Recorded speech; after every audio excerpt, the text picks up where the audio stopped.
trump of a Queen Anne proved an unnatural daughter and allowed the scurvy Protestants to hoist her on the throne.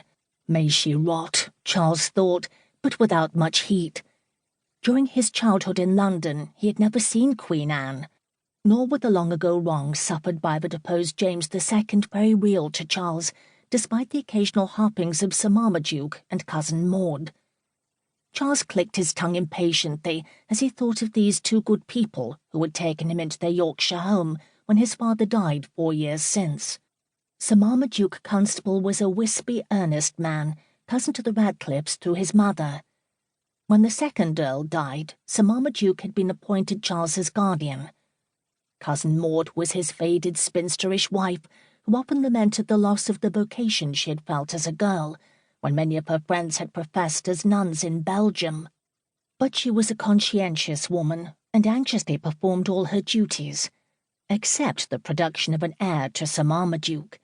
They were both up at the castle now, fussing over the shabby, dusty rooms, empty so many years, worrying over the dilapidations James would find when he came home to claim his patrimony. And doubtless they were irritably asking the housekeeper and the new priest they'd just taken as chaplain where Master Charles could have gone off to in such damp, unhealthy weather. Charles's young face tightened. He rubbed his dirty forefinger tenderly over his chin, feeling the golden prickles which had lately begun to sprout. He straightened his shoulders. They were broad enough for a man's. He felt manhood surging in him, manhood and the need for mastery. But Cousin Maud clucked over him as though he were a child, never letting him forget that he was scarce 16, and a younger brother. The youngest brother, for there was Francis too, coming back with James from the exiled court at Saint-Germain. Charles slapped his horse's rump, and turning the startled mare, spurred her to a gallop. Back over the bridge they clattered up the castle hill and past Dilston village, along the muddy road which led northward to the Tyne. As they entered a gloomy wood, the mare snorted and shied. "St. Mary, you jade, what ails you?" Charles cried angrily, for he almost lost his seat. Then he saw. From the stout limb of a beech tree there hung a gibbet, an iron cage slowly turning in the wind. In the cage was the chained and bloated corpse of a naked man. The tongue lolled from a black mouth-hole. The cut rope still dangled from the livid neck down the matted black curls on the chest. The stench, which the trembling mare had first caught, made Charles retch. It was the corpse of the thief for whom the kitchen wench was wailing. As the custom was, he had been hanged here where he had been caught. Charles swallowed and made the sign of the cross. He had seen no dead man before. The chained thing that hung there in the iron gibbet frightened and shamed him. It had been only a lad by the look of the twisted body.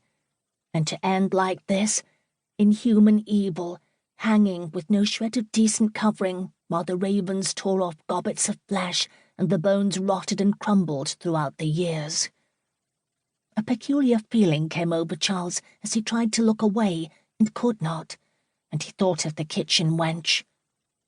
He did not recognize the sensation as pity, but he muttered, "I'll make them cut it down. She can bury it properly." In voicing this resolve, he lost it, knowing what Sir Marmaduke and the steward would say. These were wild, lawless parts up near the border. Thievery must be punished at once. The thing in the gibbet hung there as a deterrent, and the lad, not a Catholic, of course, had been damned anyway. To brood over the disgusting sight had in it something of the mollycoddle, the chicken-hearted. Charles shook himself, and backing the mare up the road, guided her through the woods far around the gibbet. When he reached the bridge over the Tyne, he paused. He had meant to cross to Corbridge, an ancient market town first settled by the Romans. It offered modest entertainment, which Charles had managed to sample during his month at Dilston.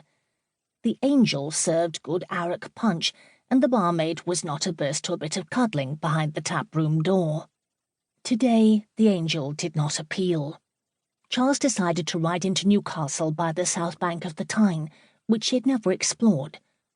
As he cantered along the river bank, his mood lightened. Action and new sights were ever a cure for megrims. He did not slacken pace for the village of Riding Mill, where two